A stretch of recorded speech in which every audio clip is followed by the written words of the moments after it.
attention to the disclaimer that's appearing on the screen and highlight that what Manny and I will discuss today and share with you is general advice only.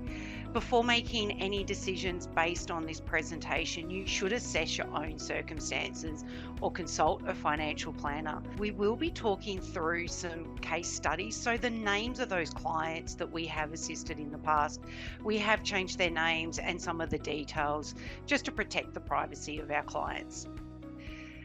Manny, to me, and I think to many of us, retirement is the end game. It's the goal. And we have that feeling when we get there that we've made it. That's it. Big tick, bucket list done. I have retired. And yet, unfortunately, in my experience also with, working with clients, that sometimes it is just the beginning and changes still do happen. As Reuven mentioned, the case studies we're going to talk through today, the client stories, case studies make them feel so disconnected from what it is we do, that these are people we help. And these client stories we're going to talk about are actually quite moving because a life event did happen once they had retired. It's not all super yachts and endless holidays, and I know that's what we all hope for. But in these scenarios we're going to talk through, there is that uncertainty and fear that has come out. And I think too, what overplays in my mind on this one is the stories you have chosen to share with us are predominantly about females and women and how they have to sort of tackle retirement sometimes on their own.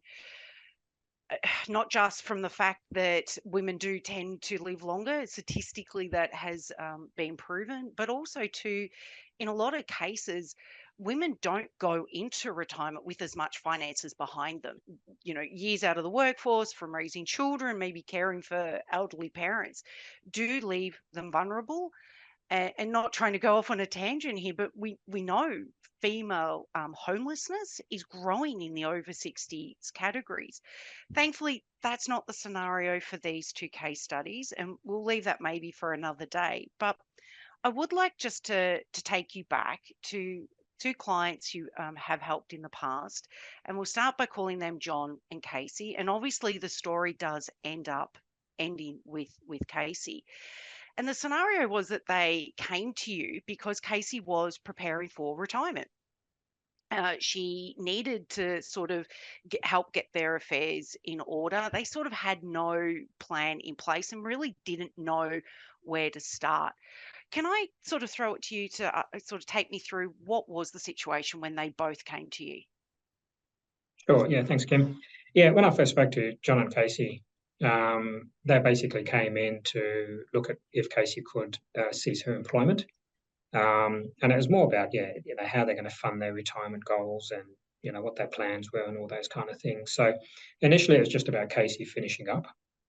Although when I spoke to Casey about her employment and, why she's finishing now, what their main goals were, she seemed a little bit cagey. And it just felt as if she didn't really actually want to finish up work, and she enjoyed work, which is what she told me.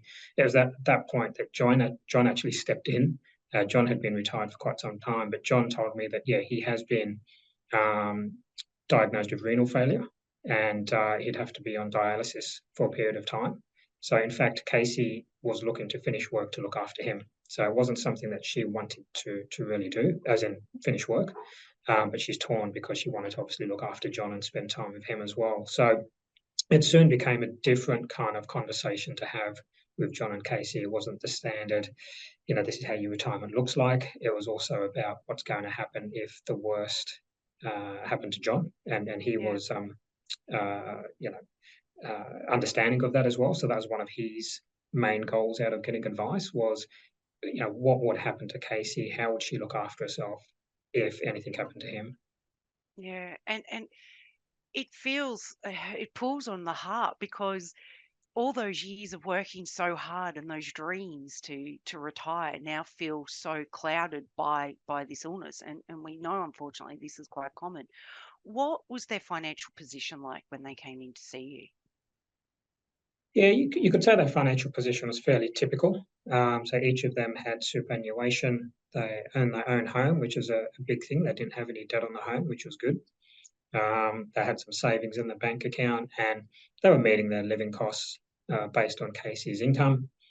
Unfortunately, John, being self-employed, hadn't actually built up a great deal of superannuation uh, Yeah. for retirement, whereas Casey's superannuation, yeah, had built up given her contributions over time, but it wasn't as much either, given that she had time out of the workforce to have kids. Again, a fairly typical kind of scenario.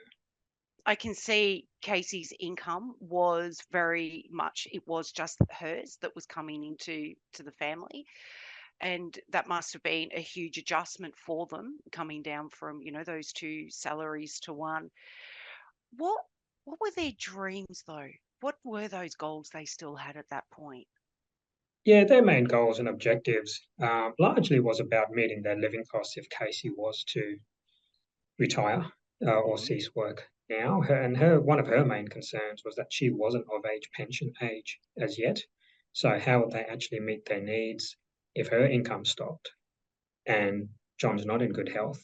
Um, so a lot of people tend to focus on, they kind of decide what can they do or how can they meet their goals based on their financial position. So getting the goals from them, we had to flush that out a little bit, but ended up being that they wanted to replace a car. They've had a car for a long time, fairly typical scenario. We keep cars for 10, 12 years and run them to the ground. So they really wanted to have a new car so that's reliable to get John back and forth to the hospital for treatment. Um, John's main goal was to make sure Casey's looked after if anything happened to him. So his main goal was to buy a ride-on mower so that Casey could mow the large yard if he wasn't to be around. So they were probably the main Oh, goals, and then also to travel. They wanted to travel together. However, they were realistic also in saying, well, that's likely not to happen until John recovered from his kidney disease. yeah. And in this situation here, I do get that sense of all those big grand plans for their retirement all of a sudden had to pivot very much to, well, how are we now going to cope with John's illness? But also, too, I feel for Casey, she's been forced into retirement. You mentioned very much that she was happy in her job, didn't want to, to stop working, and that conflict of having to almost redefine herself to become a carer. Of course she wants to be the carer. We all want to do what's, best for our spouse, but at the same time, that is a really, really challenging time. Unfortunately, I do know the answer to this, but what happened as you were advising them? Yeah, look, unfortunately, John did pass away sometime later, which was very unfortunate. So at that stage, as well as dealing with, losing her life partner, Casey's also dealing with the financial aspect of it all and how she's going to survive and whether she Yeah. could survive. So that starts to play on, people's minds when they go through such a big event. Good thing for Casey was that given that we had met with them earlier and we had started working on setting up some strategies and providing them with a good understanding of how they are going to be positioned going forward or how Casey would be positioned. It gave Casey a bit more confidence in that she was going to be okay. And Yeah. that's probably one of the biggest things that advice can provide is having confidence in either making informed decisions or having confidence in that you are going to be okay. And that just allows you to make those decisions much easier. Yeah. And it was for me listening to that, you also were able to give her that peace of mind in the space around her finances. But also too, I feel there was some guiding. Did she return to work by chance?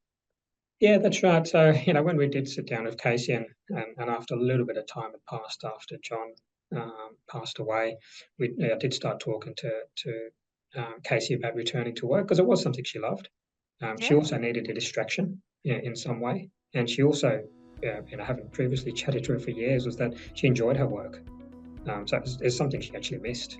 So I encouraged her to go back part time. It wasn't so much for the financial aspect; it was more for the personal aspect, and having that structure, that routine, something to look forward to, keeping the brain ticking over, keeping it active. So, like I say to clients, in retirement, if you don't have hobbies, you don't have things to do, you don't have a routine, it doesn't have to be as regular as full-time work, you can get old and grey pretty quickly. So retirement is just a different phase of life. It's not the old school, get to 65 and I sit on a rocking chair on my porch and that's it for the next 5 years. So I encouraged her to go back to part-time work. Good thing was that she was doing such a good job of part-time work that her employer actually wanted her back full-time on contract, and that kept on getting extended each year. As it happened, she continued working, I think, until about age 72, wow. only because she liked it. And I know that each time I caught up with her, she used to remind me that if it wasn't for you, Manny, I wouldn't have returned to work and I wouldn't be where I am now. So Wow. as well as providing the financial guidance, you almost become a life coach in a way, and it's really pleasing when you see the rewards at the end. So, but I'm really grateful for Casey from that aspect, in the sense that it gave her the capacity to go back to work, continue to work for longer. Yes, it helped financially, but it also helped her personally.